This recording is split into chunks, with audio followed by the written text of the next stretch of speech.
to The Resupply with me, Guy Next Door, and my man Thanatos, where we bring you your semi-regular double tap of all things Laserforce and Laserforce related things. This week, how are you, man? Not too bad at all, you know. Things are going well on this side, which is always a positive turn of events. Good. Your prep for this year's nationals. How's that coming along? Yeah, you feeling young again? Young is such a relative term. I mean, Whoa, I'm not gonna be always. 30. I mean, to be fair, I don't feel terrible. It's not like I'm feeling completely decrepit and falling apart. But there are definitely some mornings where, you know, the back is creaking when you wake up, and it's like, man, why am I doing Oh this? man, I'm getting to the same point. I'm at the same point. I'm right there with you. So this week we're gonna talk about the Australasian teams. I think that are coming. But before we get into that, just wanted to recap. This year's Nationals tournament is being held in Brisbane, Australia, at the number one site. That's the Wollongabba site, right? That's where it's based, Wollongabba. That is correct. Okay. For anyone that gets lost, the tournament dates. The tournament's going to be running from July the 30th until August the 3rd. For anyone that didn't already know that, the tournament this year, which I don't think they've done in the past. So you pay your tournament fee, which I believe is $200 per person. Is that right? Yeah, it's gonna be 200 Australian per person, which honestly, on first hearing that this year, I had a moment of really, because years it's typically been anywhere from about $100 to $125 per person Yeah. for the tournament. But this year, they are doing something that hasn't been done prior, where they're actually providing us breakfast and lunch all That's 5 days. that's so awesome. I'm so excited about that, more so than anything else, because I don't know if you know this about me. I do like my food, especially if it's barbecue food, and then that's all me. But I think that's actually really important that they're doing that, because with the amount of teams that we have coming this year, or at least rumored to be coming this year, not having to worry about where your meals are coming from during the day is gonna take a bunch of pressure off. I think that it's gonna make the tournament run a lot smoother, because you're not waiting for people to come back from wherever they've gone to get food. Yeah, that has been a definite issue in past years. Mm. Or you get those issues where you to go and get something just isn't necessarily quite enough to get to where you want to be and get back. And then you start running into all sorts of weird little scheduling issues that can come with that when people leave and aren't back when they need to be, because, oh wait, hey, there were 3 eliminations that you weren't counting on, and Yeah. now you thought your game was going to be at 4 p.m., but oh, now it's actually going in at 3:30 and you're not back yet. And any opportunity that we can take to get ahead of schedule, it's so important. Like, I mean, you of all people know, because you've done the scheduling for so many tournaments. Yeah, it's you can gain 5 minutes here, 10 minutes there, even 2 minutes here and there. It all adds up. Yeah. Because it's a guarantee that something unforeseen is going to happen that is going to cause you to lose time. Possibly a replay or a dumb power outage or something. Of critical resupply suit malfunction that forces the replay. Yeah, there have been a number of that I've seen in the tournaments that all the tournaments I've played in since 1999. Wow, I feel old. That have negatively impacted trying to stay on time. Yeah. So anything that can be done to help keep things streamlined and keep it moving is definitely a plus. And this I think is definitely going to simplify a lot of things for a lot of people. So we talked last time. I mean, keeping in theme of the the amount of teams that are coming and the scheduling. We talked last time about who was rumored to be coming down from the States, and we're sort of predicting at least 2 teams with the possible addition of a third. Who have we got? Yep. Who have we got coming sort of relatively local? So from across Australia and Australasia. So let's start with New Zealand, since that's near and dear to both of our hearts. It's a tiny little island nation we like to call home. So at this point, I think we're still at basically 2 teams coming from Auckland. I mean, you've got our team, which is essentially going to be a reunion team, mostly for our 2008, victory team. Auckland OG. And then, as far as I'm aware, you've got another that's going to be basically most of them making their bow onto the tournament scene. Yeah, we had, so at the start of the year, we're in pretty good stead to be fielding 3 teams from Auckland, which is crazy. That's unprecedented for us. So with the most we've had 2 in Ballarat.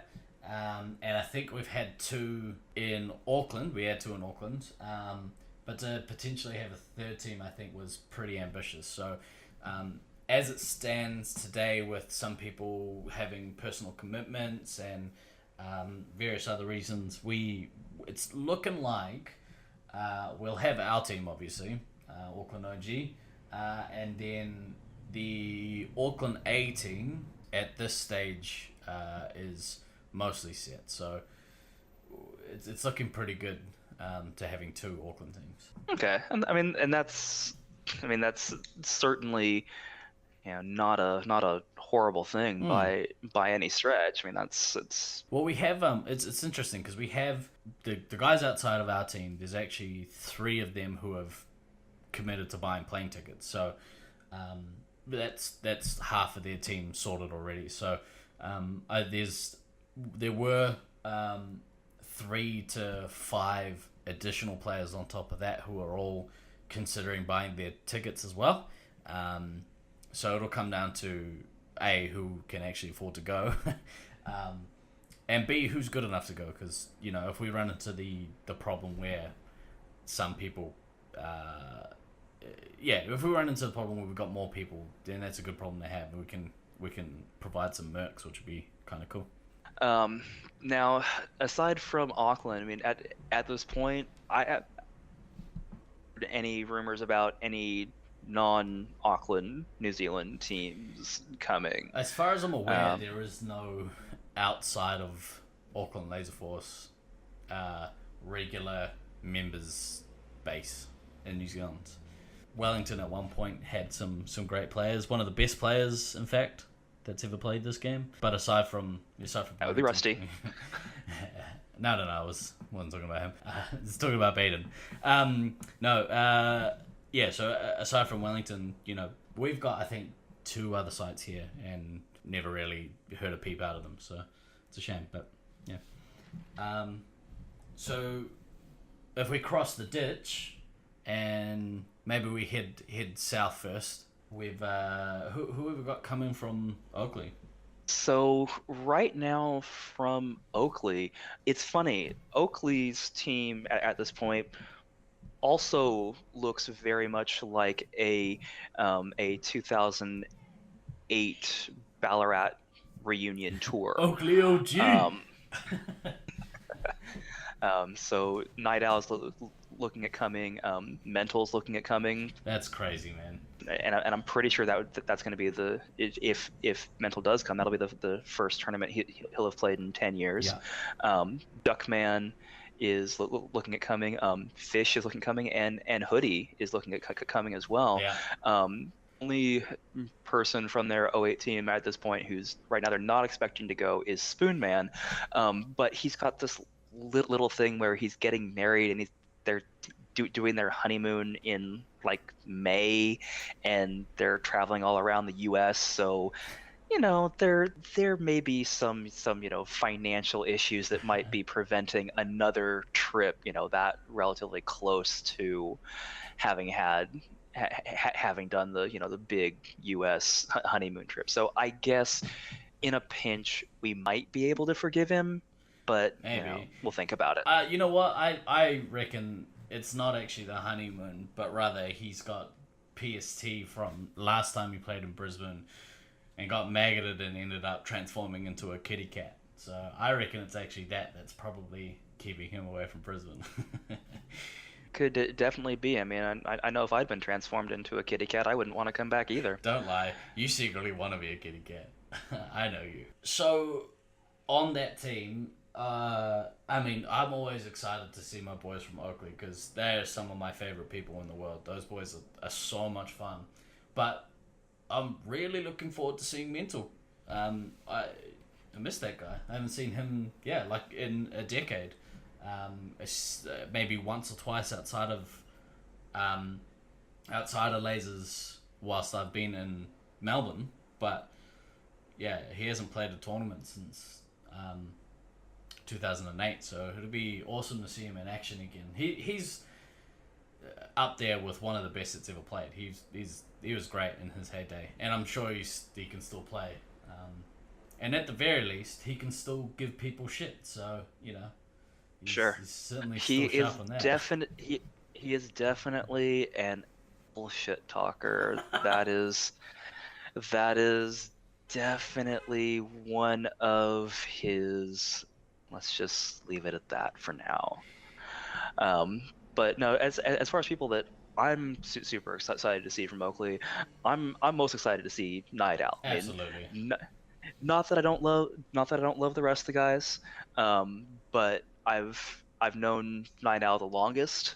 Um, he and I have been friends since I want to say like 2002, 2003. I mean, when he came over to Sacramento in 2004 for that nationals, like I mean he stayed at my apartment for a good chunk of it. So it's genuinely one of my favorite people, and I'm really looking forward to actually seeing him in person again because I'm pretty sure it's been about a decade since I've seen him in person. Like would have been Ballarat Nats, right?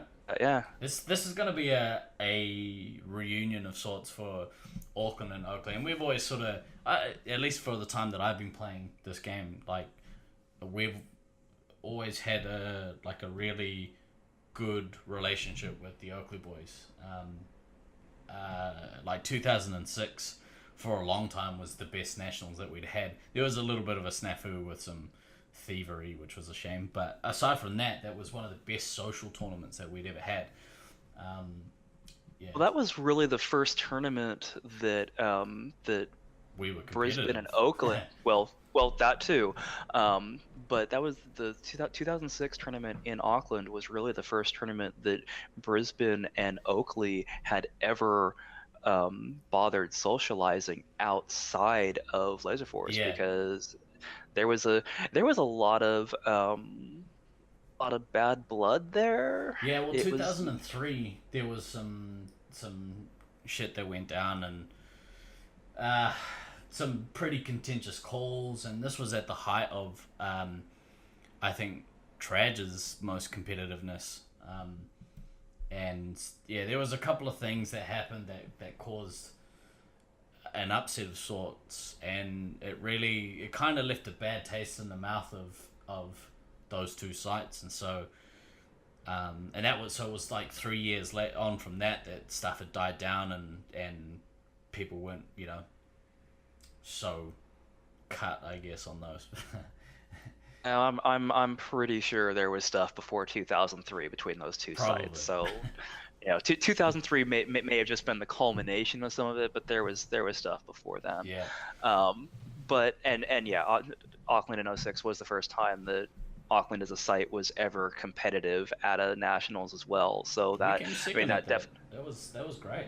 that was I have very clear memories of before the very first game of the tournament, which was Auckland A, which was us, versus Oakley. I have this very clear memory of Black Snake, who was a scout for Auckland A, for those of you with your decoder rings at home. And his comment was like, I just game against an Australian team, because at that point that had been something that Auckland had never achieved at a tournament. Beating an Australian team. And an Australian team. It Yeah. had never happened. It hadn't happened at the first Auckland Nats in 2002. Yeah. It didn't happen in Oakley in 2003. Nope. It didn't happen in Brisbane in 2005. Nope. And so yeah, it was just this very clear, like I just want to do this. And then we went out and won that first game. Yeah. And and then before the second game, I had this very clear memory of him going, match against an Australian team, and then we won that game and we won the match. Yeah. And so we got done, and I just remember him saying, he's like, well, I've met all my goals for this tournament. I don't know about you guys. That was a great tournament, and just for anyone that remembers that, oh, stupid totem pole is the worst. Yes, it was. But now, speaking of the stupid totem pole, let's move on to teams that may be coming from other places. We'll come back to Brisbane Yeah. in a moment. I know at this point there's a rumor of a team coming from Perth. Really? That is the current rumor. And my understanding of the site that's in Perth is it's a site that converted from Zone to Laserforce, as there are a lot of sites in Australia that have converted from Zone to Laserforce over the last If only we could 4 years. make that happen more often. Oh, it's happening more often than you think, as far as the site conversions. As far as the teams coming, there's some other things that Yeah. are working with that. But the person who owns the Perth site, from my understanding, is somebody who's been very, very involved with Zone at the tournament level, and it would be pretty fantastic if he did decide to bring a team and see lasers played at its highest level, because there will be some very high level games going Absolutely. on. So there's that.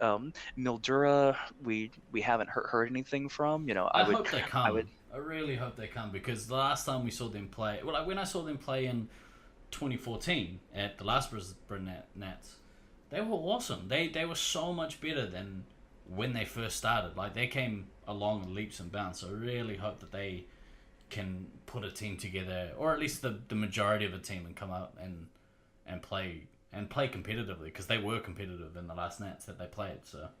So yeah, that would definitely be a huge step in the right direction if they made a return.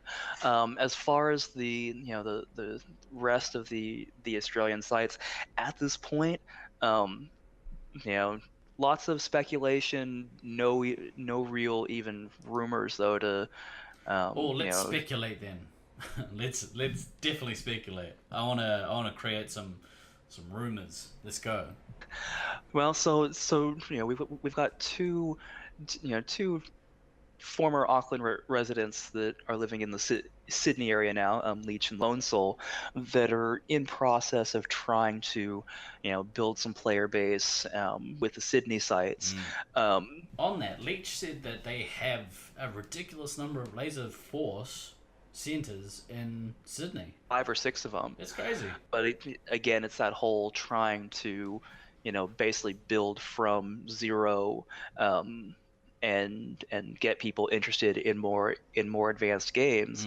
Now, if maybe it doesn't happen for this year out of Sydney, but maybe it happens for next year. Maybe that's the timeline that ends up going on. But I would definitely love it if even if it's just 6 random people from Sydney decided, hey, this seems like a not completely terrible idea. Let's go up and okay, get our asses handed to us, but learn how to play this game properly. Mm.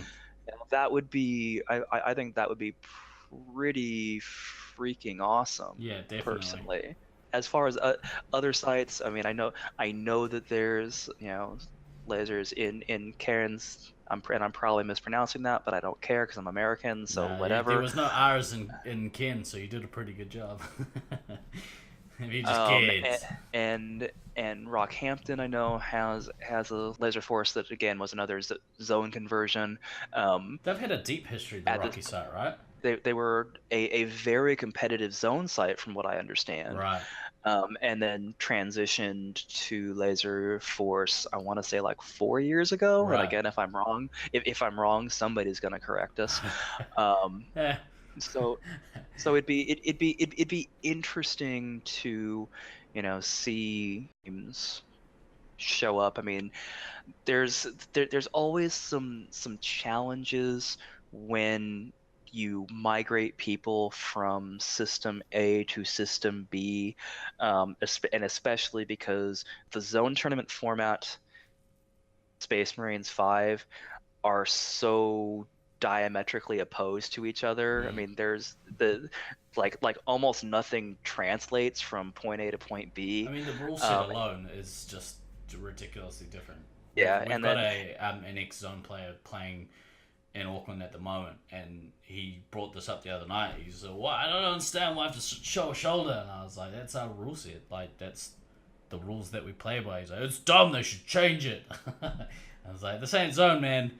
You show a shoulder, jerk." the other thing with that part of it is that I know that when the Gen 5 guns were first, the the having to show a shoulder portion of the rule was actually dropped briefly Really? in Brisbane. They basically did a league without having to show a shoulder, and the thought then was like, hey, there's IR on the front of the gun, so and that people can't snap off, which you guys never had to worry about because you never had Gen 4 guns. Yeah. So that was going to be a thing. It was going to be fine. And then they discovered that you can basically hold the gun that makes them unhittable because of how the IR cones out from the front of it. So yeah, it's a thing. It's different. And then you also get into just some of the scheduling things where Zone runs 3 teams for their tournament games. We obviously run 2. Mm. They run shorter. I think they run 10-minute games as their standard. Again, if I'm wrong, somebody will correct me. We run 15s in match play, so that ends up basically being 30 minutes committed for essentially 2 teams to get through a match. At the very least. At the least, and then you've got 3 teams with 10-minute games. You're able to have a greater amount of teams Mm. that you can compress into a shorter period of time. So there's just a whole bunch of differences there that can be a little challenging to overcome. But at the Mm. same time, I'm hopeful that we get to see some of these teams from converted zone sites. I really think that this year would be a great year for them to do it, with the tournament being at Brisbane, Mm. and with there being such a wide variety of players and sites coming. I think it would be probably about the best introduction possible to Absolutely. the whole thing. Plus, if you're gonna, if you can play Space Marines in Brisbane, you can play Space Marines anywhere because their maze is just out of this world. But we'll talk about their maze on a different episode. So, was there any other sites that we can speculate on outside of Brisbane? Right at this point, I don't think there's any other sites we can speculate on. I mean, we know that there are a large number of sites in Europe now. That kind of took me by surprise how many sites Laserforce has managed to open, over on that side of the pond. Yeah. But at this point, there's been less than a whisper of any type of rumor of anybody from Europe coming down. I mean, again, it would be pretty freaking awesome. Oh, it would be so Um, good. just not something that we've really heard Well, anything about. As a segue, we should we should most definitely get a group of people and we'll go into a road trip throughout Europe, and play some European Space Marines. That would be amazing. That would be such a rad thing to be able to do. All right, well, so that's the greater Australasian and I guess European speculation on who potentially is coming to nationals. Obviously, there's still Brisbane to talk about, but we might leave that for its own episode because I think there's probably a lot to talk about there. I mean, Brisbane have a massive site. They've got a regular local league that they run, so they've got quite a big playing pool to choose from. Not to mention the Brisbane OG team that are playing, which we'll get into as well. Which, as I look at it, is possibly the greatest Space 5 team that I've ever seen for a tournament. This team is dripping with talent, but we'll get into that later. I guess that we'll leave it there for this week. I've been Guy Next Door. And I've been Than, and again, please feel free to send us any and all email address at laserforcetournaments@gmail.com. We do want to hear from you if you're enjoying these podcasts, or if you think we're a bunch of wankers, or both, either or. We're open to all feedback. So again, that's laserforcetournaments@gmail.com. Awesome. Always remember to backtrack, kids. See you next time.